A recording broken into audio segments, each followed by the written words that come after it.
నమస్తే, welcome to our channel. నేను సిరి. రాజకీయాలలో వ్యూహాలు రచించడంలో చంద్రబాబు నాయుడు గారు అయితే దిట్ట.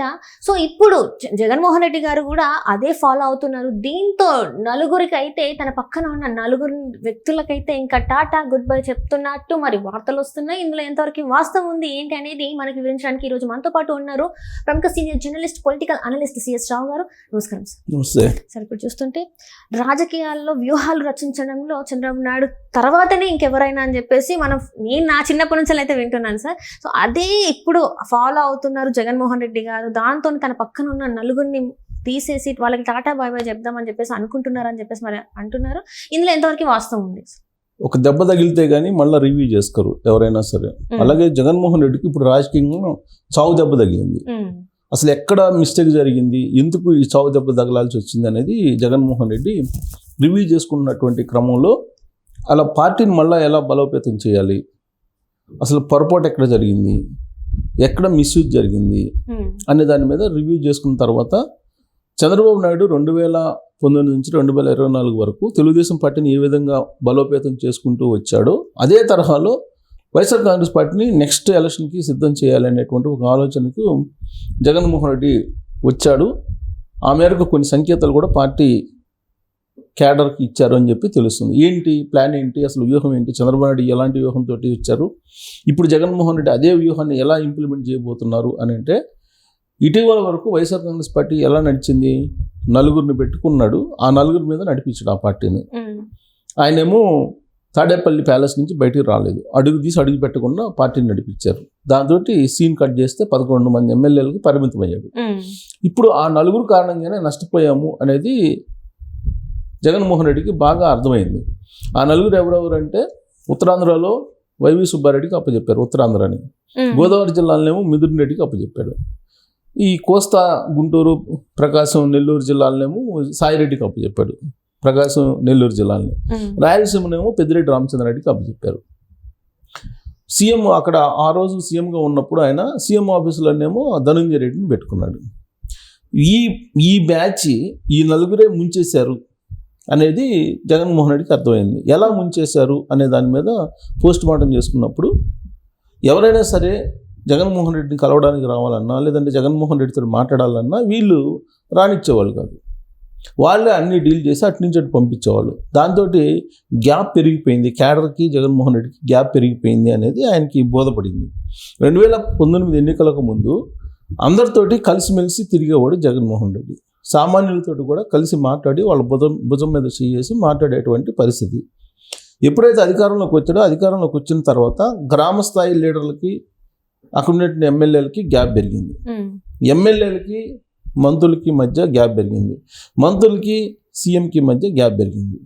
దాంతో మొత్తం నీటి బుడగలాగా పార్టీ పగిలిపోయింది.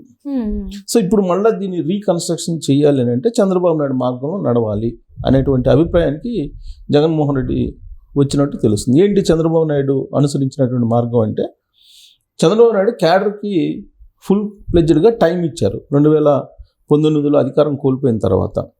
అలాగే నాయకులతోటి డైరెక్ట్గా ఆయనే మాట్లాడేవాళ్ళు, ఎక్కడ కూడా మధ్యవర్తులు ఉండేవాళ్ళు కాదు, మొత్తం తానై పార్టీని నడిపాడు. ఎక్కడ కూడా మధ్యలో ఉండేటువంటి వాళ్ళు మిస్యూజ్ చేయడానికి అవకాశం లేకుండా పార్టీని బిల్డప్ చేసుకుంటూ వచ్చారు. ఆ తర్వాత తన వారసంగా లోకేష్ని ప్రమోట్ చేసుకుంటూ వచ్చాడు, సక్సెస్ అయ్యారు. సో ఇప్పుడు అదేవిధంగా జగన్మోహన్ రెడ్డి ఆయనే గ్రామ కమిటీల వరకు కూడా వెళ్ళి ఆయనే పర్యవేక్షించాలి అనేటువంటి ఒక ఆలోచన చేస్తున్నారు. సాధారణంగా ఏంటి, పార్టీ నిర్మాణం ఎలా ఉంటుంది తెలుగుదేశం పార్టీది, గ్రామ కమిటీలు ఉంటాయి, మండల కమిటీలు ఉంటాయి, జిల్లా కమిటీలు ఉంటాయి, రాష్ట్ర కమిటీ ఉంటుంది, పొలిట్ బ్యూరో ఉంటుంది. సేమ్ అలాగనే జగన్మోహన్ రెడ్డి చేస్తే పార్టీ నిర్మాణం ఈ పార్టీ జరిగి ఉండేది. కానీ ఇప్పటికి కూడా వైఎస్ఆర్ కాంగ్రెస్ పార్టీ నిర్మాణం గ్రౌండ్ లెవెల్లో క్షేత్రస్థాయిలో లేదు. దానికి కారణం ఏంటంటే, రీజనల్ కోఆర్డినేటర్లు అనేటువంటి ఒక సిస్టమ్ తీసుకొచ్చి 4 రీజియన్లకి 4 అప్పచెప్పేశాడు. వాళ్ళేమో సామంతరాజులు, ఈయనేమో రాజులాగా ఫీల్ అయిపోయి పార్టీని వాళ్ళ మీద వదిలిపెట్టారు. వాళ్ళేమో కింద క్యాడర్ను లీడర్లని వదిలిపెట్టేశారు. దాంతో పార్టీ బలహీనపడింది వైఎస్ఆర్ కాంగ్రెస్ పార్టీ.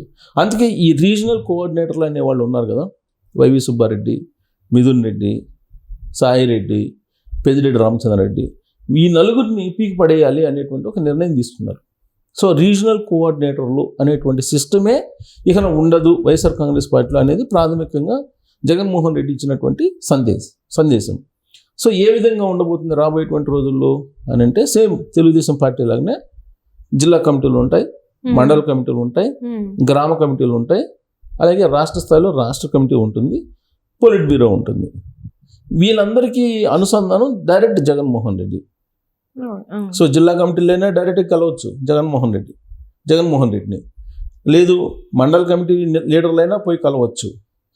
అలాగే అనుబంధ సంఘాలకు సంబంధించిన చైర్మన్లు వీళ్ళందరూ కూడా ఇంతకుముందు వరకు ఈ రీజనల్ కోఆర్డినేటర్లను ఏర్పాటు చేశారు కదా, వాళ్ళని మాత్రమే కలిసేవాళ్ళు.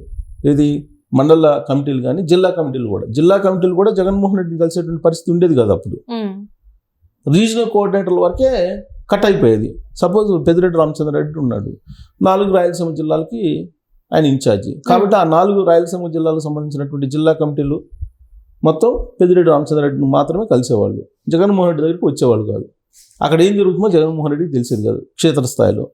అలాగే విజయసాయిరెడ్డి, నెల్లూరు ప్రకాశం జిల్లాలో విజయసాయిరెడ్డి చూసేవాళ్ళు. ఆ జిల్లా కమిటీలన్నీ విజయసాయిరెడ్డి దగ్గర పరిధిలో ఉండేవి. విజయసాయిరెడ్డి ఏం చెప్తే అది చేసేవాళ్ళు. జగన్మోహన్ రెడ్డికి తెలియదు విజయసాయిరెడ్డి ఏం చెప్పాడు, ఏం చేస్తున్నాడు క్షేత్రస్థాయిలో అనేది తెలిసేది కాదు. అలాగే ఇక గోదావరి జిల్లాలకు వచ్చేటప్పటికి మిథున్ రెడ్డి మొత్తం ఆ జిల్లా కమిటీలు ఆయన ఏం చెప్తే జిల్లా కమిటీలు అది చేసేవాళ్ళు.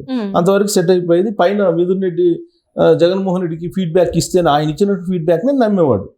అలాగే వైవి సుబ్బారెడ్డి, ఇలా ఈ మొత్తం కలిపి ఈ రీజనల్ కోఆర్డినేటర్ల దగ్గర బ్రేక్ అయిపోయేది, జగన్మోహన్ రెడ్డి దగ్గర వచ్చేది కాదు.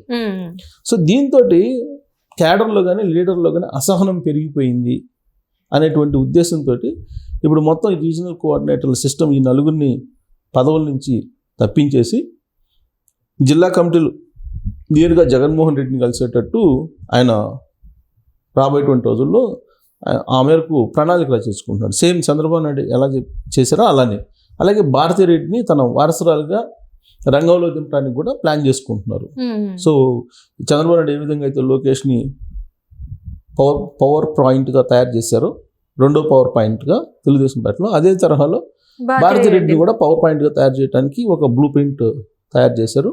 నేరుగా జగన్మోహన్ రెడ్డిని కలిసే వాళ్ళు కలుస్తుంటారు, లేదు కలవలేని వాళ్ళు భారతీ రెడ్డిని అయినా కలిసి మొత్తం పార్టీని గ్రామ స్థాయిలో బలోపేతం చేయాలనేటువంటి ఒక వ్యూహాన్ని రచించారు. At the same time Telugu Desam party ఇప్పుడు మెంబర్షిప్ డ్రైవ్ని ప్రారంభించబోతుంది.